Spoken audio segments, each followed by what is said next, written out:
안녕하세요. 빠른커피의 김사원입니다. 오늘 엘파라이소 리치 커피를 볶아볼 예정인데요. 예열은 되어 있기 때문에 550g 약 80도 정도에 투입했고요. 배치를 한번 돌렸기 때문에 앞판에 열기가 좀 있어서 좀 낮은 온도로 투입해 210도에 배출할 예정인데, 진행되는 과정이랑 여러가지 이야기하면서 하나씩 이야기 드리도록 하겠습니다. 이 커피는 생두에서부터 리치 향이 납니다. 그리고 저희가 커피를 팔아보니까 이 리치가 왜 인기가 있는지 알 것 같아요. 이 리치가 주는 달콤함이 있거든요. 이 달콤함이랑 이 커피의 이 단맛이랑 어울렸을 때 설탕을 안 넣었는데도 설탕을 넣은 듯한 느낌이랑 커피를 처음 먹는 사람도 아 맛있다 이런 느낌이 나게끔 만드는 커피예요. 저희가 벚꽃 블렌딩 해가지고 이 리치 커피를 좀 넣어가지고 블렌딩을 해서 만들어 보니까 결론만 말씀드리자면은 누가 먹어도 맛있는 커피다. 이거는 논란이 있지만 없을 게 아니라 스페셜티 발전을 위해서 꼭 필요한 커피다. 그래서 다음에 수입할 때 좀 많이 갖고 와달라 뭐 이런 얘기를 하거나, 아무튼 이런 커피를 좀 더 많이 팔 수 있도록 마케팅이나 이런 거 개인적으로 해볼까 이런 생각이 있습니다. 버디 블렌딩에 뭔가를 넣어서 만들어내면 좀 더 화려하고 강력하고 커피를 안 먹는 소비자들도 커피를 소비하게끔 만들 수 있는 커피라고 생각을 하고 있고, 이걸 많이 알려야겠다라는 생각이고요. 두 번째 중요한 포인트는 우리가 마케팅할 때 적을 설정하는 거예요. 역대를 설정하는 건데, 이게 적이라고 하면 싸워서 죽여야 될 대상으로 보는데, 마케팅에서 그런 게 아니라 경쟁 상대, 나랑 파트타임, 옆에 런닝메이트 같은 걸로 인식을 하는 게 좋아요. 그러니까 혼자 뛰면 힘든데 옆에 누군가 나랑 비슷하게 열심히 또 뛰고 있는 친구가 있으면 같이 열심히 뛰어가지고 서로 엎치락치락 하면서 발전하는 거거든요. 근데 경제 성장 원리나 여러 가지 인간의 본능적인 욕구를 보면은 그런 것들이 좀 필요해요. 그래서 보이지 않는 가상의 적을 설정해놓고 열심히 뛰는 건데, 근데 여기에 다른 사람은 이제 혼자 싸우죠. 근데 보통의 인간은 눈앞에 뭐가 보여야 움직이기 때문에 눈앞에 보이는 것도 굉장히 중요한데, 일단은 커피, 그러니까 이 다양한 커피, 엘파라에서 리치나 라프리데라의 리치 이런 커피들을 대상으로 기존에 있었던 커피가 경쟁 상대가 아니라 탄산음료가 경쟁 상대거나, 저는 껌이라고 봐요. 예전에 식후에 껌을 씹었거든요. 근데 껌 대신에 이런 커피를 먹게 하면 껌 먹는 대신 입안이 청량해지면서 카페인으로 머리도 깨어지고 향이 달콤하기 때문에 단맛으로 끝나기 때문에 20대 젊은 사람들을 커피 쪽으로 유도할 수 있는 키포인트형 커피가 아닐까. 한마디로 이 커피 하나면 모든 설명이 필요 없겠다. 껌 먹는 사람들을 이렇게 설득할 수 있겠다. 설탕도 안 들어있고 칼로리도 낮잖아요. 그러니까 그런 커피 중 하나이지 않을까 이런 생각을 하고요. 그래서 이런 커피는 주위에 널리 알려줄 필요가 있다 이렇게 생각하고요.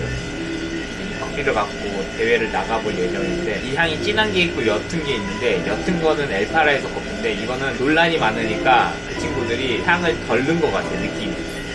그 다음에 그거 말고 그 라프리데라 커피넷에서 수입되는 커피는 향이 진해요. 그래서 가성비로 보면 커피넷 커피가 훨씬 좋다. 생두 상태나 뭐 어떤 걸 보면 엘파라에서 커피가 훨씬 좋아요. 엘파라에서 커피가 나쁘지 않다 이런 얘기 드릴 수 있을 것 같아요. 볶는 중에도 향이가 나고, 그 다음에 생두에서도 그 리치 향이 납니다. 달콤한. 그래서 복숭아 아이스티랑도 어울릴 것 같은 느낌, 황도랑도 어울릴 것 같고 그러니까 한번 주변에 있다면 한 번씩은 먹어보면 좋다. 그래서 같은 말을 반복적으로 하고 있는데, 중요한 거는 저희는 이거를 뭐 커피 대회에 나가야 되는데, 제가 신청한 거는 드립백이랑 브루잉이에요. 브루잉이랑 드립백.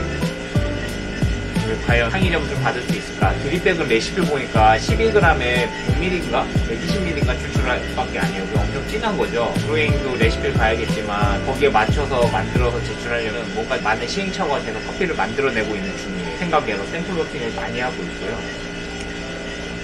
이 가양 커피와 관련돼가지고는 논란이 좀 있어요. 향을 넣었는데 왜 향을 안 넣었냐라고 말하는 사람들부터, 향을 넣었으면 어떤 향을 어떻게 넣었는지 정보를 공개해달라는 사람부터, 그 다음에 이게 인체에 해로운지 안 해로운지 알려달라는 사람부터 해가지고 여러가지 부류들이 있는데, 중요한 건 뭐냐면은 이 발효라는 과정을 통해서 예전에는 원두의 향을 입혔다면 지금은 생두에 우리가 특정 원하는 향을 착시킬 수 있다는 거죠. 이 발효균을 통해서. 그래서 이 발효균이 실제로는 그 발효균 특유의 냄새가 나요. 누룩은 냄새, 된장 냄새, 간장 냄새, 이 균마다의 향이 있거든요. 근데 이 향이 어떻게 이 균의 향을 없애고 우리가 원하는 특정 향만을 증폭시키느냐. 그래가지고 여러가지 뭐 더블쇼크도 나오고 뭐 이렇게 여러가지가 나오는 것들인데, 중요한 거는 우리는 생두를 받아봐서 로스팅해서 결과물로 먹잖아요. 이 결과물로 먹었을 때 얼마나 그 향이 직관적으로 소비자들에게 쉽게 전달될 수 있느냐. 사실은 말을 할 때 우리가 꽃향이나 뭐 어쩌저쩌 떠들지만 딱 먹었을 때 그 향이 안 날 수도 있죠. 있잖아요. 그러면 그 양을 설명하느라 숨은 그림 찾듯이 막 여기에 이 그림이 비슷하지 않냐, 이런 게 비슷하지 않냐 이렇게 설명해야 되는데, 이 직관적인 커피는 그런 설명이 많이 필요 없다는 거죠. 그만큼 에너지를 줄일 수도 있고 제조나 이런 것들도 직관적이니까 쉽게 커피를 접근할 수 있다는 게 큰 장점인 것 같습니다. 그래서 이런 커피들이 좀 더 많이 나오는 이유 중 하나는 일단은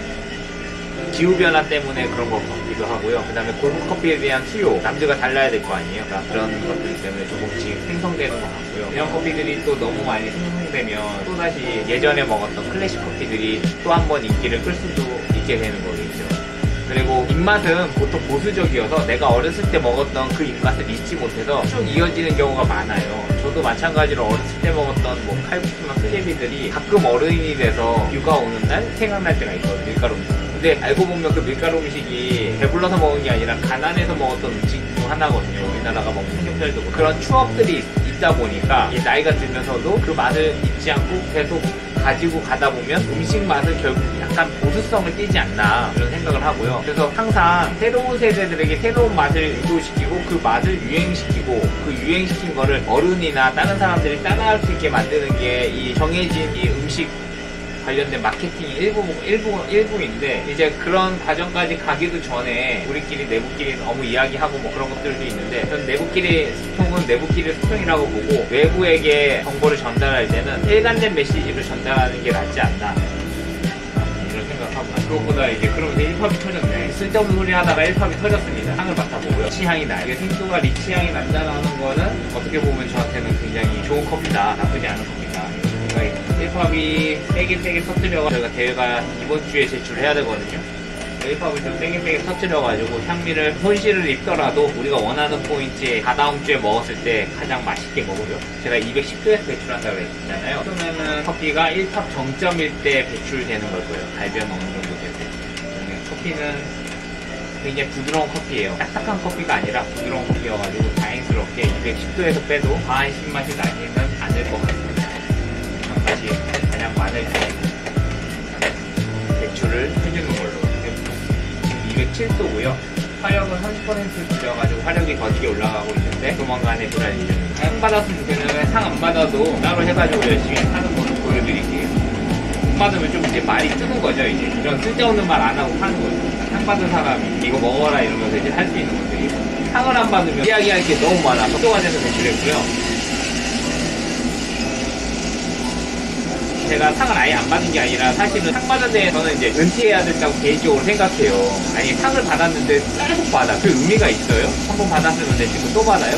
다른 거 노리고 다른 시장을 도전하고 막 이래야 된다고 보는데, 근데 저 같은 경우에 저희 직원이랑 저희 사람들이 다 받았는데 이제 그걸 들고 나가면 자신의 스토리로 이용하니까 정작 제가 남는 게 별로 없는 거예요.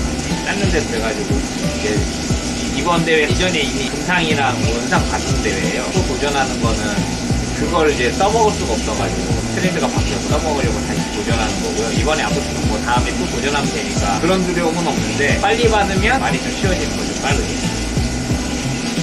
어떻게 블렌딩을 할지 어떻게 섞어서 내보낼지를 결정하면 될 것 같습니다. 시청해주셔서 감사합니다.